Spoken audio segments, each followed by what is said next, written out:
नमस्कार. जवाहर नवोदय विद्यालय प्रवेश परीक्षेच्या अंकगणित अभ्यासमाला भाग 12 मध्ये आपल्या सगळ्यांचं स्वागत आहे.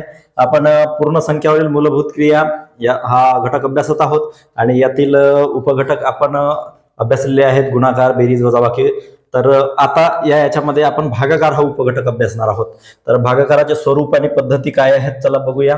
तुम्हाला सगळ्यांना माहिती आहे की भागाकार म्हणजे नेमकं काय होते, तरी पण आपण उजळणी म्हणून या ठिकाणी विस्ताराने पाहूया की हे 12 लाडू आहेत आणि आपल्याला किती जणांना वाटायचे आहेत? 3 जणांना वाटायचे आहेत. मग आपण काय करतो?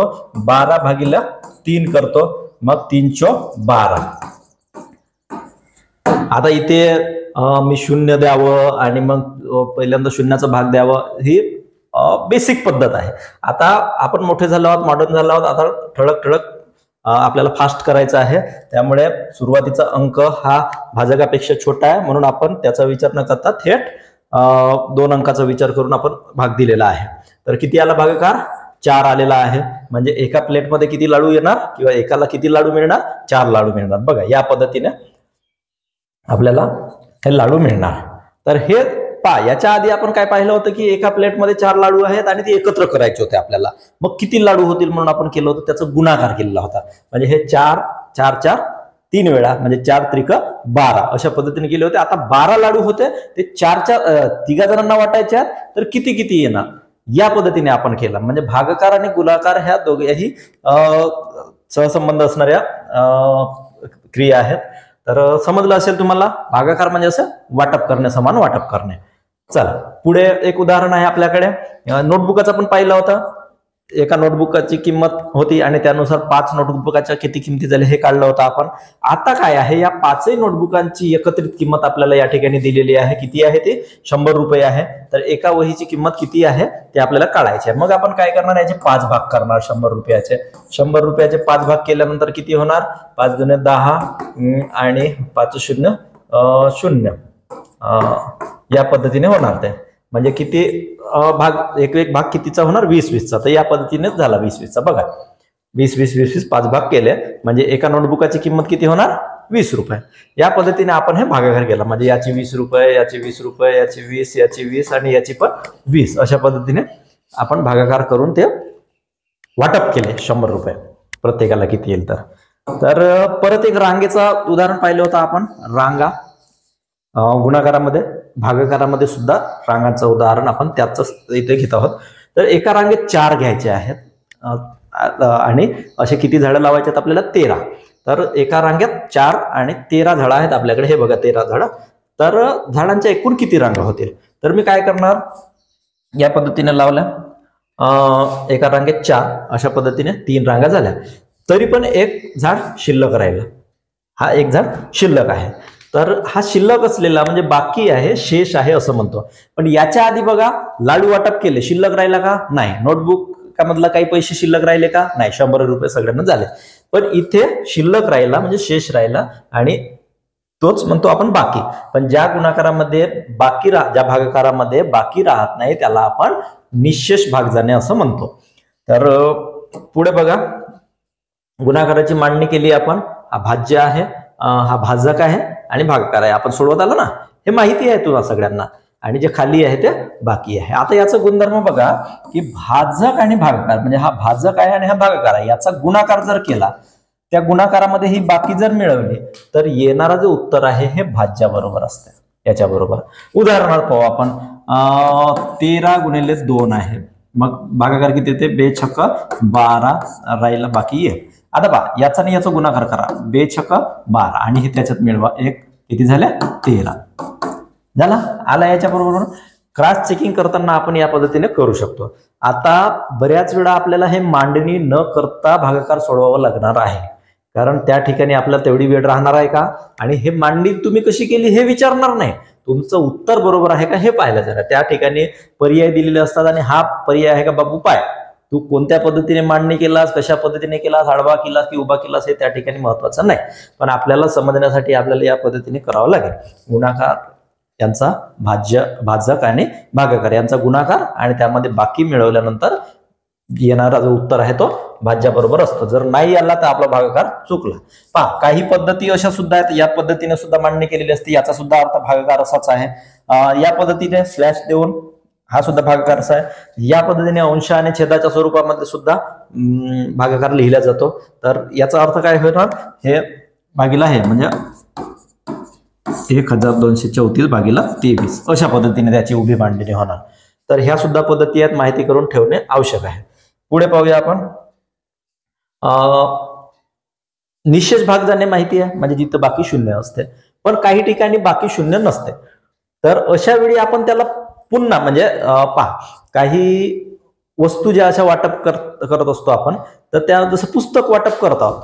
पुस्तक आपण काही लोकांना मग उरले तर मग त्याचे तुकडे करणार का, ते फाडू फाडू देणार का, नाही. तर त्याच्या बाबतीमध्ये तुकडे होणार नाही. पण काही जसं बिस्किट आहे, बिस्किट जसे माझ्याकडे 12 बिस्किट आहे आणि मी ते 5 मुलांना वाटप करायचे, तर मग प्रत्येक मुलांना 10 देऊन 2-2 देऊन 5 दुने 10, मग माझ्याकडे 2 शिल्लक राहिले. मग मी काय करणार, हे जे 2 आहेत शिल्लक, हे 2 अजून मला तुकडे करून वाटप करायचे आहेत. तर त्यावेळी काय करणार, परत इथे दशांश चिन्ह द्यायचं आणि इकडे एक शून्य वाढवायचा आणि 5×20 म्हणजे 2.4. म्हणजे तिकडे आता हे 0.4 काय आहेत हे आपण नंतर अभ्यासणार आहोत, पण एवढा तुकडा आपल्याला भेटणार. आता 0.4 किंवा 0.5 हे काय आहे नेमकं ते पुढे अभ्यासणार आहोत. पण 2ही भेटले आणि 2च्या नंतर एवढा तुकडा म्हणजे त्या बिस्किटाचा 0.4 एवढा तुकडा आपल्या त्या प्रत्येक मुलाला भेटला, कारण 2 पेक्षा जास्त. तर हे बिस्किटांच्या बाबतीत होईल. झाडाच्या बाबतीत आपण अर्ध झाड लावणार का, नाही. म्हणून ते झाड जरी वाचला तरी तो आपण तसंच ठेवला, आधीच्या रांगेमध्ये लावला ना, मग आता त्या 4 याच्यामध्ये एका झाडाचे 4 तुकडे करून लावणार आहोत का, नाही. तर ते झाडाच्या बाबतीत होणार नाही. तर हे लक्षात ठेवा, इथे येणार नाही त्याचं, पण पुढे हा भागाकारचा विषय आहे आणि पुढे जेव्हा दशांश चिन्हाचा किंवा दशांश पूर्णांक आपण अभ्यासणार आहोत त्यावेळी याचा वापर होणार आहे. त्याच्यामुळे हा सुद्धा भागाकार आहे. म्हणजे इकडे बाकी शिल्लक असल्याच्या नंतर सुद्धा आपण म्हणजे हे 2 बाकी आपण ठेवला होता, 2 बाकी ठेवून इथे परत समोर आपण भागाकार करून शून्यावर आणून ठेवलाय. तर या पद्धतीने सुद्धा भागाकार करता येतो, हे लक्षात ठेवा. पुढे प्रश्नाकडे जाऊया. तर एका शाळेत 704 डेस्क आहेत आणि 22 वर्गात ठेवायचे आहेत. किती डेस्क आहेत, 704 ही डेस्कची संख्या आहे आणि 22 वर्ग आहेत. 22 वर्ग खुले आहेत किंवा वर्ग आहेत, त्या 22 वर्गात ठेवायच्या. मोठी शाळा आहे. तर हे प्रत्येक वर्गात डेस्कची संख्या सारखीच आहे, सगळ्यांना सारखं ठेवायचं आहे. सारखं वाटप भागाकारामध्ये महत्वाचं आहे. एकाला कमी नाही, एकाला जास्त होणार का, नाही. तर त्या 22 वर्गामध्ये ठेवण्यासाठी आपल्याला काय करावं लागेल, या 704 चे 22 भाग करावे लागतील. मग काय होईल, 704 भागिले 22. मग 22चा पाडा म्हणा, पाडा पाठ नसेल तर आपल्याला तयार करावं लागेल. 22 त्रिक 66, राहिले 4, वरचे 4, 22 दुने 44. अशा पद्धतीने किती आला भागाकार, 32 आला.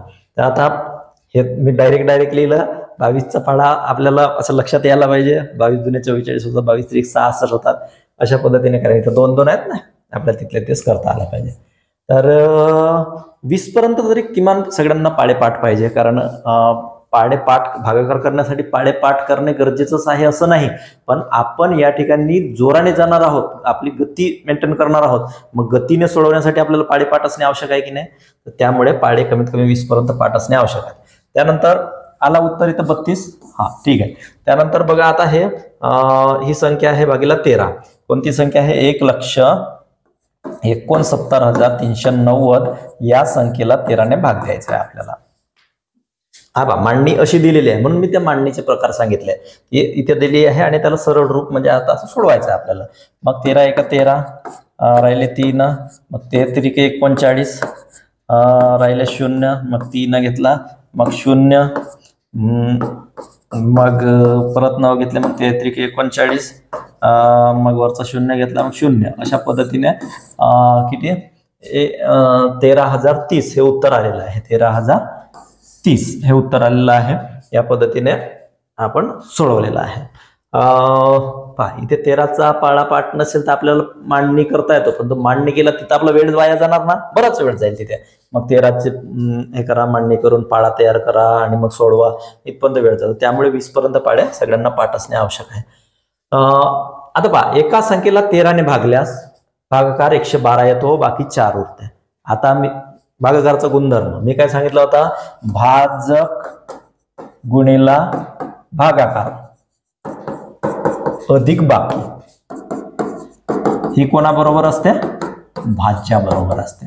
तर इथं आपल्याला भाजक दिलेला आहे 13 ने भागला, त्यानंतर भागाकार किती येतो 112 येतो आणि बाकी किती उरते 4 उरते. तर भाज्य काढायचं आहे. चला याचा आणि याचा गुणाकार करा आणि त्याच्यामध्ये 4 बाकी मिळवा, उत्तर येऊन जाईल.